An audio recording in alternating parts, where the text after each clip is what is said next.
सोना चांदी मार्केट को अगले सप्ताह होने जा रही फेड मीटिंग का इंतजार है, जिससे ब्याज दरों में कटौती पर कोई फैसला हो सकता है। लेकिन बीते दिनों की सुस्ती को छोड़ सोना चांदी ने फिर से दमदार वापसी दिखाई है। इस दमदार वापसी के पीछे वजह क्या है? क्या वह फेड की मीटिंग के बाद भी जारी रहेगी? इस पर बात करेंगे पृथ्वी फिनमार्ट के कमोडिटी डायरेक्टर मनोज कुमार जैन से, जो बताएंगे गोल्ड सिल्वर की मौजूदा स्थिति, फेड के फैसले का संभावित असर और ट्रेडर्स के लिए रणनीति और रिस्क मैनेजमेंट। मैं कमल शर्मा। मनोज जी, आपका स्वागत है मोलतोल में। नमस्कार कमल जी। जी मनोज जी, पहले तो हम ये चर्चा करें कि यह जो सप्ताह है वो अभी तक कैसा रहा। जहां तक इस सप्ताह का सवाल है कमल जी, तो हम देख रहे हैं कि गोल्ड एक यहाँ पे रेंज में जो है ट्रेड करता हुआ नजर आ रहा है।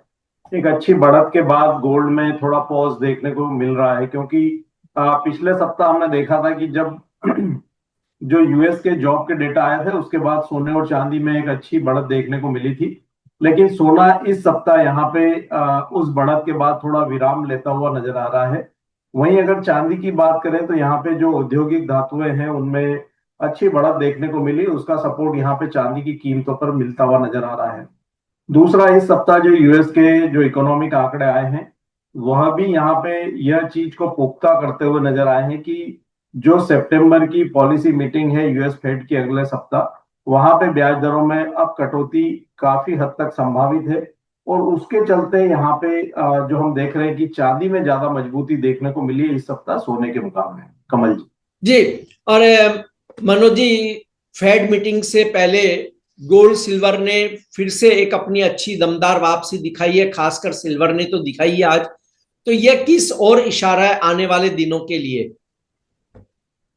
देखिए कमल जी, यहाँ पे फेड मीटिंग के पहले दो चीजें मुख्य तौर पे देखने को जो है सभी हम कह सकते हैं कि जो एजेंसीज है या एनालिस्ट है वो कह रहे थे। पहला, यूएस के जॉब डेटा, वहां पे हमने देखा कि यूएस में जॉब में बड़ी गिरावट देखने को मिली अगस्त महीने में। दूसरा, जो यूएस के महंगाई के आंकड़े हैं, तो महंगाई के आंकड़ों की अगर हम बात करें तो वहां पे जो जो रिटेल इन्फ्लेशन है वो थोड़ा बढ़कर आया है। और हम कह सकते हैं कि जिस तरह से यूएस में हायर ट्रेड टैरिफ लगे हैं उसका थोड़ा असर इन्फ्लेशन में देखने को मिला है। और ईयरली बेसिस पे जो जुलाई महीने में रिटेल इन्फ्लेशन 2.7% था, वो बढ़कर 2.9% होता हुआ नजर आया है। और उम्मीद भी यहाँ पे 2.9% की जा रही थी। तो जहां तक अगर महंगाई के आंकड़ों की बात करें तो इनलाइन एक्सपेक्टेशन है, लेकिन हाँ, वहां पे जुलाई महीने से थोड़ी बढ़त जरूर देखने को मिल रही है। तो यहाँ पे जो जॉब के डेटा है वो डिसअपॉइंटिंग थे, इन्फ्लेशन में बढ़त है।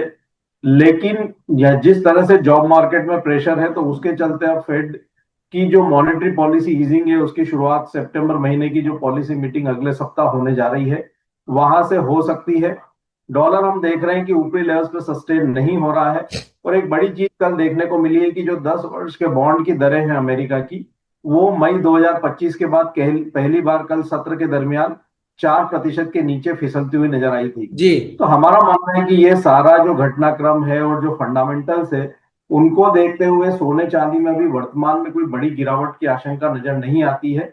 हाँ, सोना जरूर यहाँ पे एक अच्छी बढ़त के बाद कुछ टेक्निकल करेक्शन दिखा सकता है, लेकिन वहां पे कोई बड़ी मंदी का संकेत नहीं है।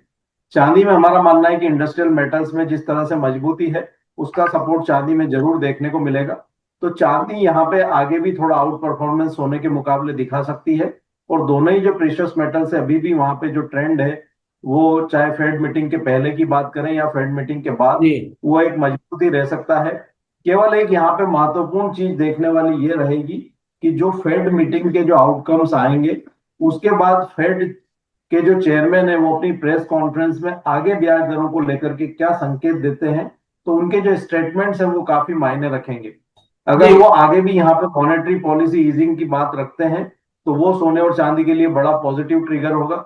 वहीं अगर ये बोलते हैं कि आगे इन्फ्लेशन को देखते हुए उनकी जो है नीति फिर वहां पे रुको और देखो की होगी, तो उस केस में एक मुनाफा वसूली जरूर यहाँ पे सोना चांदी में देखने को मिल सकती है। कमल जी। जी मनोज जी, आपने बिल्कुल सही कहा। और अगर हम देखें तो ब्याज दरों में कटौती या स्थिर रहने की संभावना, यही बुलियन के लिए एक बहुत बड़ा फैक्टर होगा और इस पर नजर रखनी चाहिए।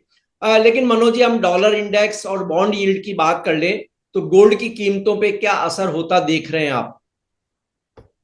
देखिए, जैसा कि मैंने चर्चा के दरमियान बताया कि डॉलर इंडेक्स 98 के स्तर के ऊपर सस्टेन होता हुआ नजर नहीं आ रहा है, और अब डॉलर इंडेक्स भी जो है यहाँ पे फेड मीटिंग आउटकम्स का वेट करता हुआ दिख रहा है।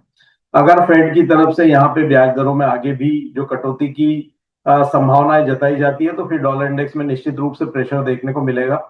बॉन्ड की दरें भी अब धीरे धीरे हम देख रहे हैं कि हल्की होती हुई नजर आ रही है। तो कहीं ना कहीं यहाँ पे जो डॉलर इंडेक्स है और जो बॉन्ड की दरें हैं, वो आगे आने वाले समय में और भी कमजोरी दिखा सकती है। तो उनका भी सपोर्ट यहाँ पे सोने और चांदी की कीमतों को मिलता हुआ नजर आएगा, कमल जी। जी, अब मनोज जी ये माने हम देखें फेड मीटिंग से बहुत ज्यादा इस बार उम्मीद है, और कि कुछ ब्याज दरों में चाहे थोड़ी ही कटौती करे लेकिन शायद कर दे।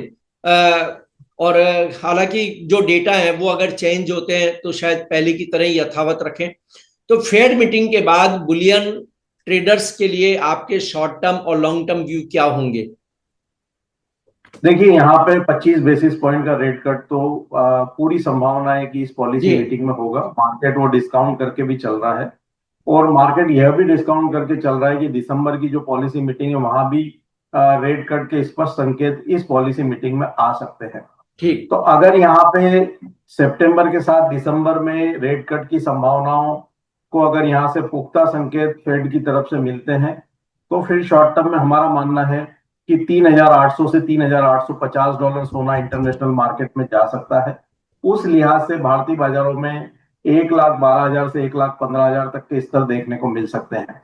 वहीं अगर इसके विपरीत हम बात करें और फेड बोलता है कि अभी सितंबर में तो पॉलिसी कट जरूर करेंगे, लेकिन दिसंबर में हम देखेंगे इन्फ्लेशन को देखते हुए, और आगे रुको और देखो की नीति अपनाता है, तो फिर एक करेक्शन यहाँ पे सोने की कीमतों में इंटरनेशनल मार्केट में 3,550 डॉलर से 3,500 डॉलर तक का हो सकता है। उस केस में भारतीय बाजारों में जो कीमतें हैं वो 1,05,000 से 1,03,000 तक फिसल सकती है। तो इसके ऊपर यहाँ पे ट्रेडर्स और निवेशकों को ध्यान रखना चाहिए। जहां तक चांदी का सवाल है, तो अगर यहाँ पे स्पष्ट संकेत आते हैं, तो चांदी ऑलरेडी यहाँ पे ब्रेकआउट जो है वो दे चुकी है $42 के ऊपर इंटरनेशनल मार्केट में। तो हमारा मानना है कि अगर स्पष्ट संकेत आगे भी ब्याज दरों में कटौती के आते हैं, तो 44.5 और उसके बाद यहाँ पे $49 की तरफ चांदी बढ़ती हुई नजर आएगी।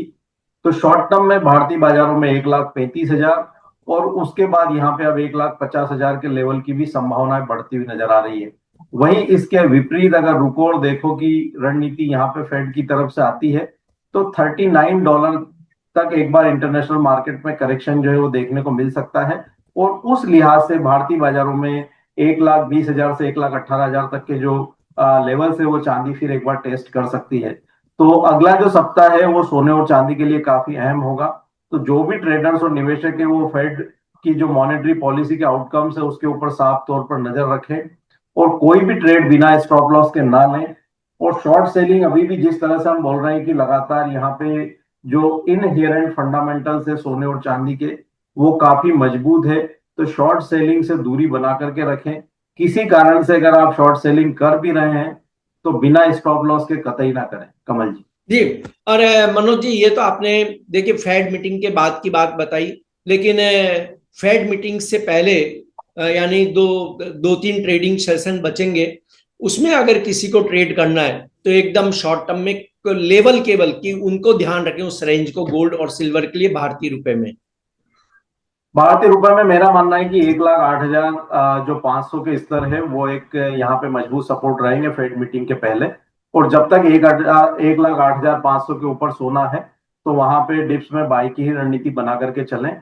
ऊपर में 1,10,200 से 1,11,000 फेड मीटिंग के पहले सोना दिखा सकता है।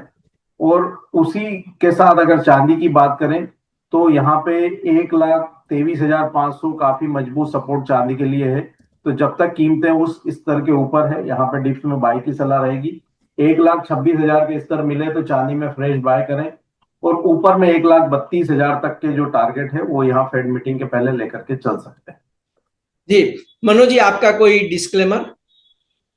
सोने और चांदी के फ्यूचर्स मार्केट में मेरी कोई पोजीशन नहीं है, कमल जी। समय समय पर रिकमेंडेशन होने के चलते क्लाइंट्स की दोनों मेटल्स में पोजीशन जरूर रहती है। और ईटीएफ में मेरा जो है सोने और चांदी में एसआईपी के रूप में निवेश रहता है।